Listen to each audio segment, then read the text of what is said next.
திமுக கூட்டணியில் காங்கிரஸ் இருக்கிறதுக்கான அதாவது ரீட்டைன் பண்ணுறதுக்கு அங்கே இருக்கிறதுக்கான வாய்ப்பு வந்து இப்போ இன்னும் குறைவாக இருக்குது. காரணம், காங்கிரஸோட தலைமையாக இருக்கட்டும், அப்புறம் காங்கிரஸ்காரர்கள் இங்கே இருக்கட்டும், இவங்க எல்லாம் ஹேண்டில் பண்ணுற விதம் வந்து அவ்வளோ கரெக்டாக இல்லை. நீங்கள் வந்து திமுகவுக்கு ஜால்ரா போடுங்க, ஜால்ரா போடாதீங்க, இல்லை நீங்கள் வந்து தாவேகாவோட சேர நினைங்க, எல்லாம் ஓகே தான். ஆனால் இருக்கிற வீட்டில் வந்து தீயை வச்சுட்டு பக்கத்து வீட்டில் போய் எப்படி தங்கியிருக்க முடியும்? இப்போ பிரச்சனை என்னென்னா, காங்கிரஸோட ஹேண்ட்லிங் வந்து கரெக்டாக இல்லை.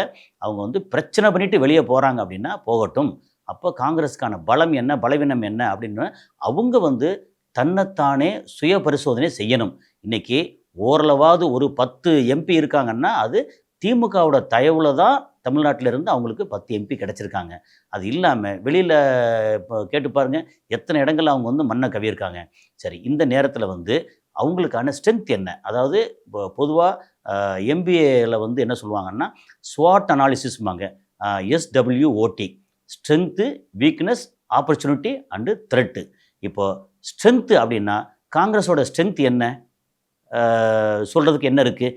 ஒரு கட்டமைப்புள்ள அல்லது பழைய புராதனமான ஒரு கட்சி அப்படிங்கிற ஒரு ஸ்ட்ரென்த்தை வச்சுக்குவோம். ஓகே, வீக்னஸ் என்ன? அங்கே வந்து தொண்டர்களே பெருசாக இல்லை, வேலை செய்கிறதுக்கு ஆள் பெருசாக இல்லை. அது போக பணபலம் பெருசாக இருக்குன்னா பணபலம் வந்து இருக்கலாம், ஆனால் அதை எடுத்து செலவு பண்ணுற அளவுக்கு பெருசாக இல்லை. So weakness.